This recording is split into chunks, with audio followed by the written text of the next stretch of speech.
How's it going, everyone? I'm NotBae, and I wanted to talk about the Smash World Tour, but more specifically the upsets that have recently occurred. It's been a pretty hectic weekend for Smash, to say the least, and I have been DM'd by quite a few people for my thoughts and opinions on the matter. So that's what we're going to cover in this video. The gameplay you're going to see is a series of 3 stocks or JB3 games I got on Elite Smash as Mewtwo. Gameplay isn't that important to the commentary, but I just wanted something to talk over.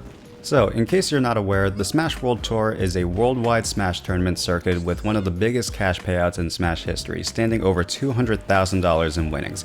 Again, this isn't a ton of money when you compare it to other esports like League of Legends, Fortnite, or even Valorant, but for Smash, this is a lot of money that we honestly haven't seen, well, ever. The problem is, in order to qualify for the Smash World Tour, which by the way is all offline events, you have to compete and place well in online tournaments that are organized by region. These qualifiers were put in place in regards to the ever-present COVID-19 virus that is still spreading and causing problems in and around the world. This past weekend's tournament featured the North America Southwest region, which saw players like Bestness, Kiarash, MVD, Base Mage, T3 Dom, and Larry Lur all qualifying, but we also saw players like Elegant and Void.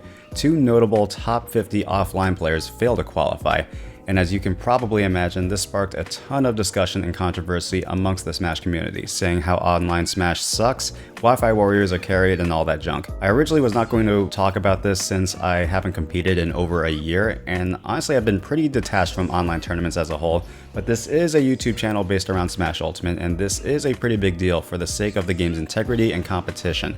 So I feel like it's necessary for me to give my take on this mess. So here we go. First and foremost, I am definitely biased on this matter since I not only vastly prefer offline Smash over online, but I also just really enjoy Elegant and Void as players. Both have been the frontrunners for their characters Luigi and Sheik respectively, and as a fan who has watched both of them since the Smash 4 days, it is very disappointing to see them fail to qualify. This is especially sad for Void since Sheik is widely considered to be nerfed online. The running joke is that Void actually carries Sheik, which I think is pretty funny to say the least, but I do think Void handled the loss way better than Elegant, who decided to start chugging beers at the start of his losers run, but that's beside the point. This brings us to the topic of online's integrity. I mean, you would think that top 50 players like Elegant and Void should be able to qualify, yet they didn't.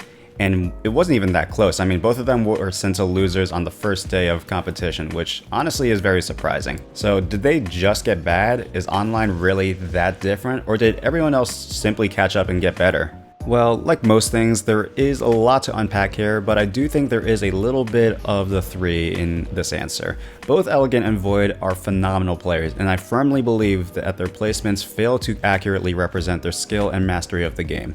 I also believe that Ultimate Online is extremely different from Ultimate Offline. A lot of people say that every character is nerfed online, but that isn't necessarily true, especially when you look at what becomes unreactable and the strategies like camping becoming more relevant as a result of the input delay. It is absolutely a different metagame, and we see this in the rise of characters like Rob and Sonic in addition to the fall of Joker, Peach, and Lucina. And just with those 2 statements, you can probably justify why these 2 didn't qualify. It's simply a different game that they are not super used to yet.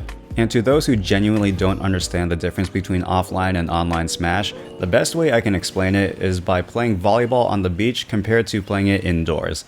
While the game's mechanics, scoring, and overall objective is the same for both, each environment stresses different skills. Diving and fast acceleration to keep the ball up is much more important on the beach than it is in the hardwood, where you have more traction to cut and shoes to help you jump higher to spike. So while the games are the same, the playstyles and strategies are a product of the environment that you are given, and Smash is no exception. In the online meta, neutral and defensive play becomes much more important to maintain, while offline meta tends to stress precise timing, reactions, and spacing that it's rewarded by intricate and powerful combos.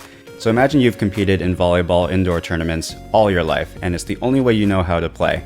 Then you hear in order to qualify for the biggest indoor volleyball tournament ever, you have to place in a beach tournament.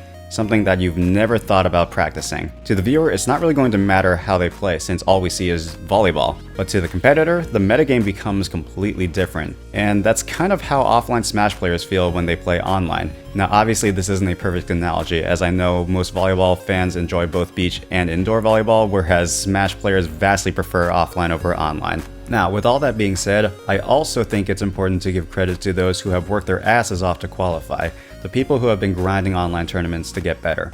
Bestness and Kiorash have been extremely dominant in online metas, and Bestness in particular also being a top 50 player offline is some evidence, in my opinion, that your skills offline can translate to online success within moderation and assuming you're willing to put the time in. So yes, both Elegant and Void kinda got screwed by online meta, but I have full confidence that if they put more time and effort in learning the online metagame, they would have qualified for the World Tour.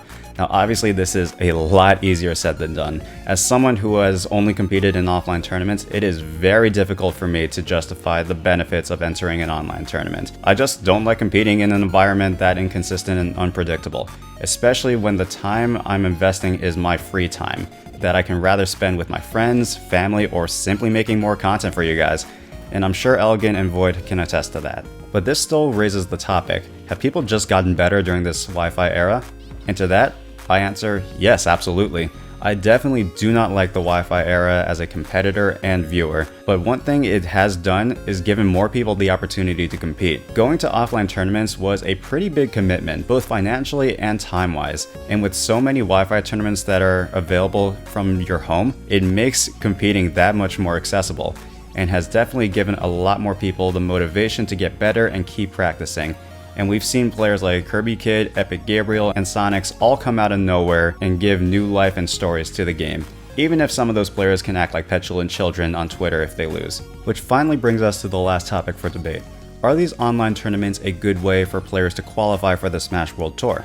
And unfortunately, the answer in my opinion is somewhere in the middle. I do think that in a perfect world we would have offline tournament qualifiers for the offline Smash World Tour, as the metagames will be much more similar. With that being said, I also believe that online qualifiers are our best alternative. While the vaccines are quickly becoming more readily available for everyone, at least in the US, I'm not entirely sure how it is for the rest of the world, COVID is definitely still an issue, and I don't think hosting a video game tournament for hundreds of people will help get the world back to normal as quickly as possible. Add on the fact that we, the Smash community, are still trying to set regulations to prevent another July 2020 incident, and I think it's pretty safe to say we are not super ready for Smash tournaments at this level just yet. Maybe we will in the future. Hell, if you're watching this in a few months down the line and everyone's vaccinated, I'm probably not going to be making any sense in this video.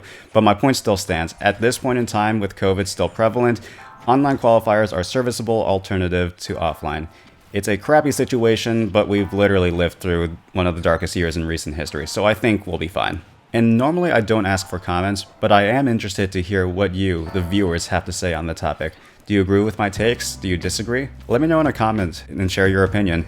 All I ask for everyone is to just be respectful in the comment section if you do choose to engage in discussion. But that's just going to be it for me. Thank you all so much for watching. I hope you enjoyed it and learned something useful. If you did, let me know by leaving a like and subscribing if you would like to see more. Also let me know if you'd like to see more videos like this that are less factual and more opinion based. They're relatively easy to make, and I can make as much as I want as long as I have 3 stock replays that are available to me, so definitely let me know. That's all I have for now, and I will see you all later.